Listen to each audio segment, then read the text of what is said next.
அனைவருக்கும் வணக்கம். இன்றைய தினமணி செய்தித்தாள்ல என்ன செய்திகள் இருக்கு அப்படின்னு சொல்லி பார்ப்போம். முதல்ல பார்த்தீங்கன்னா, ஆண்டுக்கு 3 இலவச சிலிண்டர்கள் அப்படின்னு சொல்லி குடுத்திருக்காங்க. ஸோ தமிழக அரசாங்கம், தமிழக முதலமைச்சர் நேத்து சட்டப்பேரவையில பார்த்தீங்கன்னா, நெறைய அறிவிப்புகள வெளியிட்டிருந்தாரு. அதுல முதல் விஷயமாக என்ன சொல்லியிருந்தாருன்னா, அன்னபூர்ணி சூப்பர் 6 அப்படிங்கிற திட்டத்துக்கு கீழ முதல் கட்டமாக பார்த்தீங்கன்னா, வீட்ல இருக்கிறவங்களுக்கு 3 விலையில்லா சமையல் எரிவாயு சிலிண்டர் வழங்கப்படும் அப்படின்னு சொல்லியிருக்காங்க. அதாவது திட்டத்தோட பேரு என்ன அப்படின்னு பார்த்தீங்கன்னா, அன்னபூர்ணி சூப்பர் 6 ஓகேவா?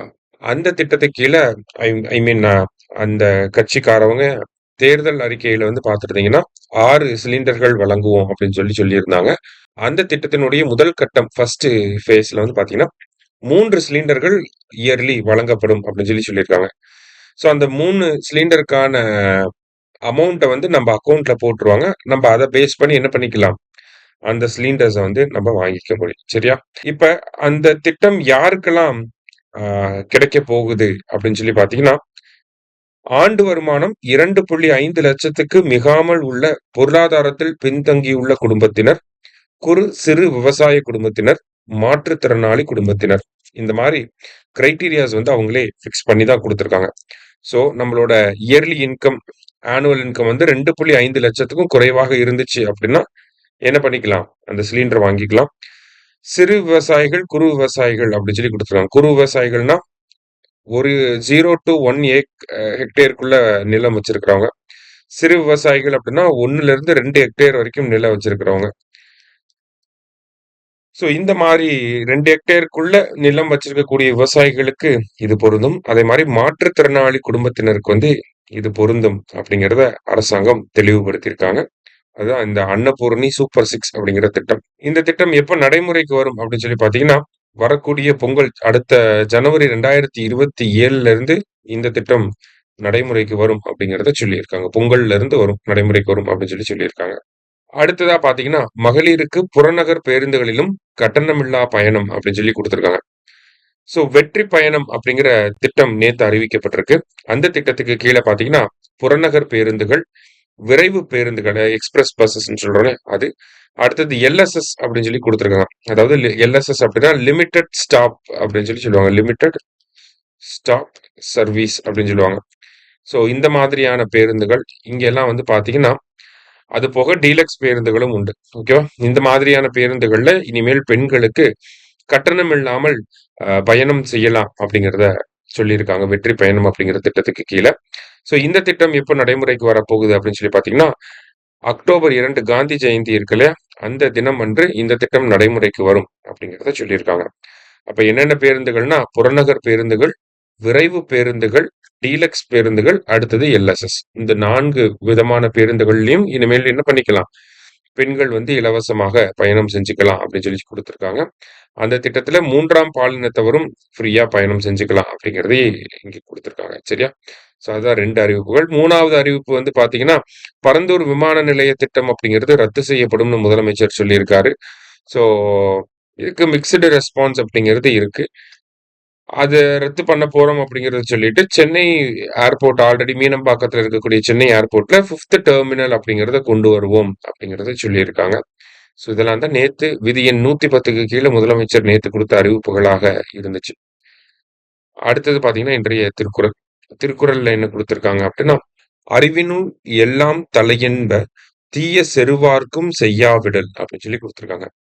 தம்மை வருத்துவோர்க்கும் தீய செயல்களை செய்யாமல் இருத்தலை அறிவு எல்லாவற்றிலும் தலையான அறிவு என்று கூறுவர். ஸோ அறிவிலேயே மிகப்பெரிய அறிவு என்ன அப்படின்னா, நமக்கு கெடுதல் நினைப்பவர்களுக்கும் அந்த மாதிரி நம்ப நினைக்காம இருக்கிறது தான் அப்படின்னு சொல்றாங்க. திருக்குறள் எண் 203 அதிகாரம் தீவினை அச்சம் அப்படிங்கிற அதிகாரத்துல. ரைட். அடுத்தது பார்த்தீங்கன்னா, நேத்து பள்ளி கல்வித்துறைக்கான அந்த மானிய கோரிக்கையில ஒரு சில முக்கியமான அறிவிப்புகள் இருந்துச்சு. அதுல முதல்ல என்ன குடுத்திருக்காங்கன்னா, பாடத்திட்டம் தொடர்பாக ஒரு அறிவிப்பு. சிலபஸ் பேஸ் பண்ணி, கரிக்குலம் பேஸ் பண்ணி. ஸோ என்ன அப்படின்னு பார்த்தீங்கன்னா, தமிழ்நாடு அறிவு பாடத்திட்டம். இந்த தமிழ்நாடு அறிவு பாடத்திட்டம் அப்படிங்கிறது அடுத்த கல்வி ஆண்டுல இருந்து தமிழகத்துல நடைமுறைப்படுத்த போறோம் அப்படிங்கிறத சொல்லியிருக்காங்க. அப்படின்னா என்ன அப்படின்னு பார்த்தீங்கன்னா, இந்த பாடத்திட்டத்தின்படி பார்க்கிறப்ப 1 முதல் 5ஆம் வகுப்பு வரை படிக்கக்கூடியவங்களுக்கு அறிவு ஃபவுண்டேஷன் அப்படின்னு பேர் வைக்கிறாங்க. 6 முதல் 8ஆம் வகுப்பு வரை படிக்கக்கூடியவங்களுக்கு அறிவு டிஸ்கவரி அப்படின்னு சொல்லி பேர் வைக்கிறாங்க.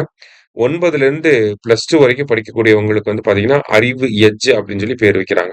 சரியா? So foundation, Discovery and edge. ஓகேவா? 1-5, 6-8, 9-12 அப்படின்னு சொல்லி ஃபவுண்டேஷன், டிஸ்கவரி, எட்ஜ் அப்படின்னு சொல்லி ஒரு பேர் வச்சிருக்கிறாங்க. என்ன மாதிரியான விஷயங்கள்லாம் கொண்டு வருவாங்க அப்படிங்கிறத இதுக்கப்புறம் தான் நம்மளால தெரிஞ்சுக்க முடியும். இது எல்லாமே அறிவிப்புகள் மட்டும்தான். அத நம்ம புரிஞ்சுக்கணும். திட்டங்கள் செயல்படுத்த போறப்ப தான் இன்னும் நெறைய மொடாலிட்டீஸ் அப்படிங்கிறது நமக்கு தெரியும்.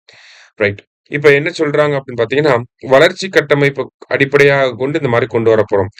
அதாவது தொடக்க நிலையில பேசிக் ஃபவுண்டேஷன் அப்படிங்கிறத நல்லா குடுக்கணும். அ 6 டூ 8 படிக்கிறப்ப அவங்களுக்கு அந்த சப்ஜெக்ட்ல ஆழமான புரிதல்களை ஏற்படுத்தணும். ஹையர் கிளாஸஸ் வந்து போறப்ப, எதிர்கால திறன்களையும், பணி வாய்ப்புகளையும் மனசுல வச்சுக்கிட்டு, அதுக்கேத்த மாரி கல்விய குடுக்கணும் அப்படிங்கிற ஒரு கண்ணோட்டத்துல, இந்த தமிழ்நாடு அறிவு பாடத்திட்டம் அப்படின்னு சொல்லி ஃபவுண்டேஷன், டிஸ்கவரி, எட்ஜ்ன்னு சொல்லி 3 வகையாக பிரிச்சு நமக்கு கொண்டு வராங்க. அடுத்த முக்கியமான செய்தி என்ன அப்படின்னு பார்த்தீங்கன்னா, 10 ஆண்டுகளை நிறைவு செய்த யுபிஐ சேவை அப்படின்னு சொல்லி குடுத்துருக்காங்க. யூனிஃபைடு பேமெண்ட்ஸ் இன்டர்ஃபேஸ் இந்த யுபிஐ நம்ம ஜிபே, ஃபோன்பேல எல்லாம் அனுப்புறோம் இல்லையா? இந்த ஒரு சேவை அப்படிங்கிறது இந்தியால எப்ப தொடங்கப்பட்டுச்சு அப்படின்னு பார்த்தீங்கன்னா, ஆகஸ்ட் 25, 2016ல யுபிஐ அப்படிங்கிற சேவை அறிமுகப்படுத்தப்பட்டிருக்கு. ஸோ அந்த சேவை அறிமுகப்படுத்தப்பட்டு 10 ஆண்டுகள் இன்னையோட நிறைவடையுது. சரிங்களா? ஸோ அததான் இங்க குடுத்துருக்காங்க. ஸோ அதுல பார்த்தீங்கன்னா, முன்னாடி வந்து அடாப்ஷன் கம்மியா இருந்துச்சு. இப்ப அடாப்ஷன் வந்து அதிகமா இருக்கு. அந்த மாரி நெறைய பேர் பயன்படுத்துறாங்க அப்படிங்கிறதெல்லாம் குடுத்துருக்காங்க. அது போக 11 நாடுகள்ல யுபிஐ அப்படிங்கிற சேவை UAE, France, Bhutan, Ilangai, Nepal, Singapore, Mauritius, Qatar, Cambodia, Greece மற்றும் மாலத்தீவு அப்படிங்கிற 11 நாடுகள்ல வந்து இந்த யுபிஐ சேவை வந்து நடைமுறையில இருக்கு அப்படிங்கிறத குடுத்துருக்காங்க. இது ஃபினான்ஸ் மினிஸ்ட்ரியோட பிரஸ் ரிலீஸ்ல இருந்து வந்த டேட்டா தான். அதனால அத அப்படியே நம்ம படிச்சுக்க வேண்டியதுதான். சரிங்களா? ஸோ ஆகஸ்ட் 25, 2016ங்கிற ஒரு பாயிண்ட் 11 நாடுகள்ல யுபிஐ பயன்படுத்துறாங்க அப்படிங்கிற இன்னொரு பாயிண்ட்ட படிச்சு வச்சுக்கணும். இது போக வந்து பார்த்தீங்கன்னா, இன்றைய செய்தித்தாள்ல இருந்த முக்கிய செய்திகள வந்து பார்த்திருக்கோம். நன்றி.